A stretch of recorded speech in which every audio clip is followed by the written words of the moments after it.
24 big breaking. നിയമസഭാ തെരഞ്ഞെടുപ്പിലെ തോൽവിയുടെ കാരണങ്ങളിൽ ഭരണവിരുദ്ധ വികാരവുമുണ്ടെന്ന് സമ്മതിച്ച് CPIM. 10 വർഷത്തെ ഭരണം മൂലം സംഘടനാ രംഗത്ത് മുരടിപ്പുണ്ടായി. സംസ്ഥാന സമിതിയിൽ അവതരിപ്പിച്ച റിപ്പോർട്ടിലാണ് പരാമർശം. തിരുത്തൽ പ്രക്രിയയുടെ ഭാഗമായി സംസ്ഥാന പ്ലീനം വിളിക്കാനും തീരുമാനം.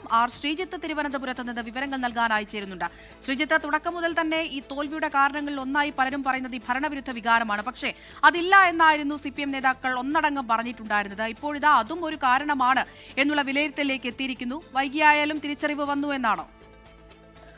അമൃത, ലോക്സഭാ തെരഞ്ഞെടുപ്പിലെ തോൽവിയിലും തദ്ദേശ തെരഞ്ഞെടുപ്പിലെ തോൽവിയിലും ഭരണവിരുദ്ധ വികാരം സമ്മതിക്കാൻ CPIM കൂട്ടാക്കിയിരുന്നില്ല.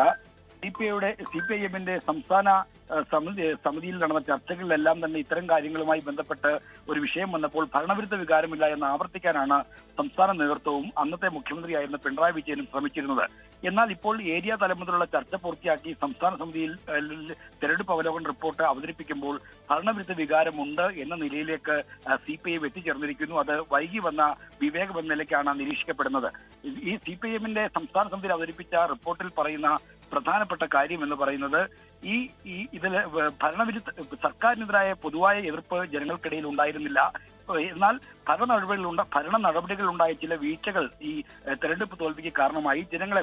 അവിടെയാണ് ശ്രീജിത്ത് സംശയം. ഈ ഭരണവിരുദ്ധ വികാരം പൊതുവെ ഇല്ലെന്ന് പറയാം, എന്നാൽ ഭരണത്തിൽ വന്ന വീഴ്ചകൾ ബാധിച്ചു. ഇതിനെ എങ്ങനെ വ്യാഖ്യാനിക്കണം സാധാരണക്കാർ?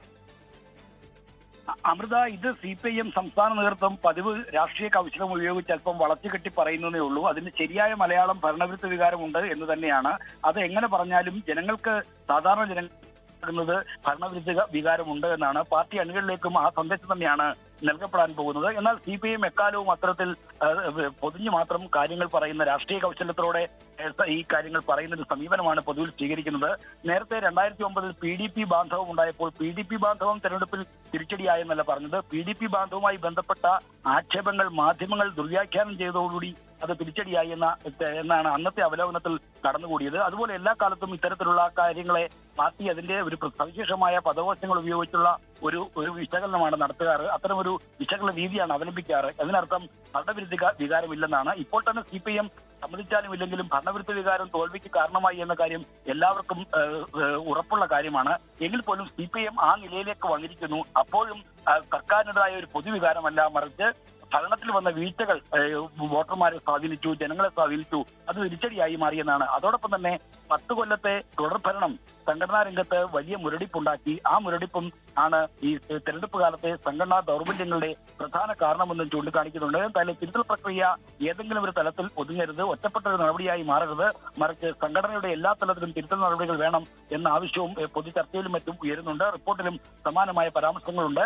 ഈ തിരുത്തൽ പ്രക്രിയയുടെ ഭാഗമായി സംസ്ഥാന പ്ലീനം വിളിക്കണം എന്നുള്ള നിർദ്ദേശം കൂടിയുണ്ട്. എങ്കിലും അക്കാര്യത്തിൽ അന്തിമ തീരുമാനമായില്ല. നാളെ സംസ്ഥാന സമിതിയിലെ ചർച്ചകൾ ഉപസംഹരിച്ചുകൊണ്ട് സെക്രട്ടറി മറുപടി പറയുമ്പോഴായിരിക്കും അക്കാര്യത്തിൽ ഒരു തീരുമാനം ഉണ്ടാകാൻ പോകുന്നത്.